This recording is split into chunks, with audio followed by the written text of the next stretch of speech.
Front ബെഞ്ചിൽ ഇരുത്തിയിട്ട് അതിമനോഹരമായി പഠിപ്പിച്ച കുട്ടികളൊന്നും നമ്മളോട് പിന്നെ കമ്മിറ്റ്മെന്റ് വല്ലാണ്ട് കാണിക്കാറില്ല.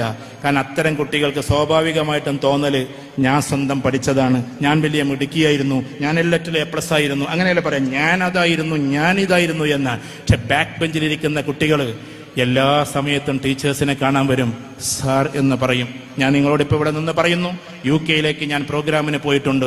ബാക്ക് ബെഞ്ചിൽ നിന്ന് ഞാൻ ഉയർത്തിക്കൊണ്ടുവന്ന കുട്ടികളാണ് UK എന്നെ പരിപാടിക്ക് കൊണ്ടുപോയിട്ടുള്ളത്. ഓസ്ട്രേലിയയിലേക്ക് ഞാൻ പരിപാടിക്ക് പോയിട്ടുണ്ട്. ബാക്ക് ബെഞ്ചിൽ നിന്ന് ഞാൻ ഉയർത്തിക്കൊണ്ടുവന്ന, ഞാൻ പ്രസംഗത്തിന് ഗോസിപ്പ് കൂട്ടാൻ പറയല്ല, ബാക്ക് ബെഞ്ചിൽ നിന്ന് കൈപ്പിടിച്ച് ഉയർത്തിക്കൊണ്ടുവന്ന കുട്ടിയാണ് ഇന്നും ഞങ്ങളെ പ്രോഗ്രാമിന് വിളിക്കുന്നത്. പല രാജ്യത്തേക്കും പോകുമ്പോഴൊക്കെ ആ കുട്ടികൾക്ക് ഇന്നും കമ്മിറ്റ്മെന്റ് ആണ്. ഞാൻ വാങ്ങിത്തരാൻ വേണ്ടി പറയല, ഞാൻ കുട്ടിയോട് പറയാറുണ്ട്, ഒരിക്കലും എനിക്ക് വാങ്ങിത്തരരുതെന്ന്.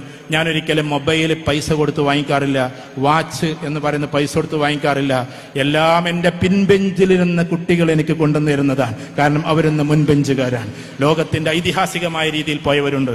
ഒരു കുട്ടിയെ മാത്രം പറയാൻ നിങ്ങളൊന്ന് അനുവദിക്കണം. മുസ്തഫ എന്ന് പറയുന്ന എൻ്റെ അയൽവാസി മോന്, അവന് ജസ്റ്റ് പാസ്സായിട്ടുള്ളൂ SSLC-യിൽ. എവിടെയും +2 കിട്ടാത്തതിന്റെ പേരിൽ നമ്മുടെ സ്ഥാപനത്തിൽ വന്നു. തീരെ പഠിക്കാത്തവർക്ക് പഠിക്കാവുന്ന ഒരു സ്ഥാപനം നമുക്കുണ്ട്. അങ്ങനെ ആ സ്ഥാപനത്തിൽ വന്നു. ഞാൻ അവനോട് പറഞ്ഞു, മോനെ നീ +2 ഇവിടെ ചേർന്നോ, പക്ഷെ ഡിഗ്രിക്ക് ഇവിടെ ചേരരുത്, ഡിഗ്രിക്ക് നീ ടോപ്പ് ക്യാമ്പസ് പോകണം. അപ്പൊ എന്നോട് ചോദിച്ചു, സാർ എവിടെ പോവാന്ന് ചോദിച്ചു. നീ ഫറൂഖ് കോളേജ്, നമുക്ക് അന്ന് പറയാൻ പറ്റുന്ന ഏറ്റവും വലിയ കോളേജ്, ഫറൂഖ് കോളേജ് പോയി പഠിക്കണമെന്ന്. ഒറ്റ ചിരിയാണ്. എന്നിട്ട് പറഞ്ഞു, ഞാനോ ഫറൂഖ് കോളേജിലോ എന്ന്. KT മുസ്തഫ എന്നാണ് അവന്റെ പേര്. അങ്ങനെ അവൻ ആ ഒരു സ്വപ്നം കൊണ്ട് അങ്ങനെ വളർന്നതിൽ ഹാരിസ് ഉദവി സാറിനും വലിയ പങ്കുണ്ട്. ചുരുക്കി പറഞ്ഞ അങ്ങനെ ഉയർന്നുയർന്ന് പോയി. അവൻ അന്ന് +2 ടോപ്പ് റേഞ്ച് മാർക്കും വാങ്ങി. അവന് ഫറൂഖ് കോളേജിൽ തന്നെ അഡ്മിഷനും കിട്ടി. പോരാ, പിന്നീട് അത് കഴിഞ്ഞിട്ട് വന്നിട്ട് ചോദിച്ചു, സാർ PG എവിടെ ചെയ്യണം?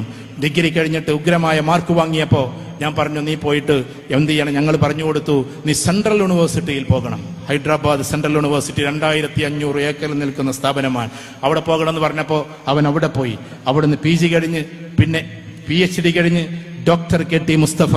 അന്ന് +2 തീരെ SSLC-ക്ക് തീരെ മാർക്കില്ലാത്തതിന്റെ പേരിൽ ഇങ്ങനെ വന്നിട്ട്, സാർ ഞാനോ ഫറൂഖ് കോളേജിലോ എന്ന് ചോദിക്കുന്ന KT മുസ്തഫയെ ഇപ്പൊ നിങ്ങൾക്ക് പോയാൽ കാണാം, ഫറൂഖ് കോളേജിലെ സോഷ്യോളജി ഡിപ്പാർട്ട്മെന്റ് ലെക്ചറായിട്ട് നിങ്ങൾക്കിപ്പോൾ അവനെ കാണാവുന്നതാണ്.